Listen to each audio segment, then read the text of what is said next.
Health is a commercial stage pharmaceutical company focused on developing novel proprietary prescription medicines. And with me is the CEO, Lisa Conte, to bring me up to date. Great to have you here in New York. Oh, it's wonderful to see you, Jane, in person. Yes, it's great. So let's start with the regulatory and clinical kind of outlook for you. What are those catalysts?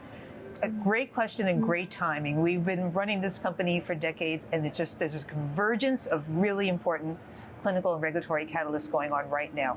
So it's so exciting where to start first. I'm going to start with our rare disease program. And we have 4 phase 2 clinical efforts that are going on right now.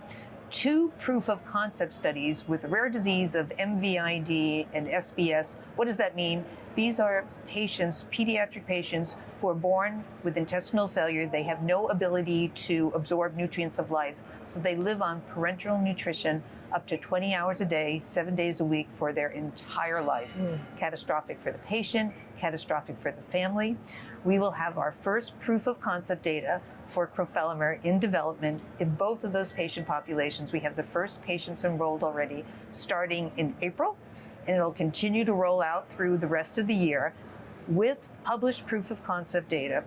In Europe, we have the opportunity for reimbursed early patient access, a program that does not exist in the United States. So patients in Europe will be able to benefit from the product as early as late 2026, the beginning of 2027. And these are children who have absolutely no alternative in life. So amazing. Yeah.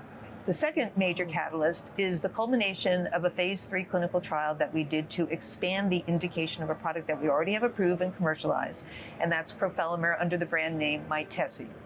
Mytesi is approved already for HIV-related diarrhea, very specifically non-infectious diarrhea in HIV patients on antiretrovirals. A specialty market, a relatively small market, maybe it'll be a $20, $30 million market.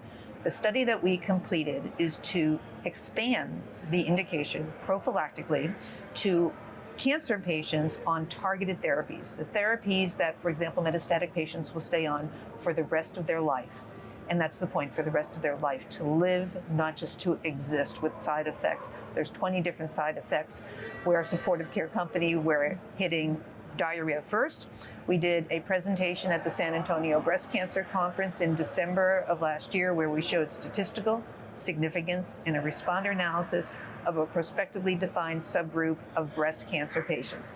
And that's what we call the tush-push, with the patient advocacy, the patient need, the patient-centric clinical trial that we ran to meet with the FDA, and based on these results, seek approval to expand the indication and the reimbursement for a product that's already on the market. Yeah. And then the third impact of all these activities is business development, partnering. We are great innovators in the drug discovery process. Everything comes from the rainforest, traditional use, it's plant-based, it's prescription, and assistance in commercialization around the world. We have global unencumbered rights to our products. So based on these results, we would look for partnerships with non-dilutive dollars to have access to our products, not only for the 2 indications that I just spoke about, but we also have a product approved for chemotherapy-induced diarrhea in dogs. And we'd like to be able to expand that to all GI distress and diarrhea in dogs. Okay, well, that's exciting and life-changing. So for the people that are affected by that. So best of luck. The FDA, where do some of these things stand with the FDA? Do you feel like a new administration might help get things through the pipeline quicker? What are your thoughts on it? Well, we are plant-based, natural, so that's the prescription. So certainly, for example, Bobby Kennedy, who is a dear friend, has been an environmental advisor to the work that we've done at Jaguar Health in the past. So I think there is an openness to particularly crofelemer when you look at the risk-benefit of the FDA requirements, but switch it around, benefit-risk. When you have something as safe as crofelemer on the market for over 10 years, never had a serious adverse event associated with it. So the benefit divided by no risk is infinity of benefit. Yeah, well, best of luck. And please always keep us up to date on all of these clinical trials and how things are going. Thank you. Thank you so much, Lisa. You absolutely, I'll be back. Thanks.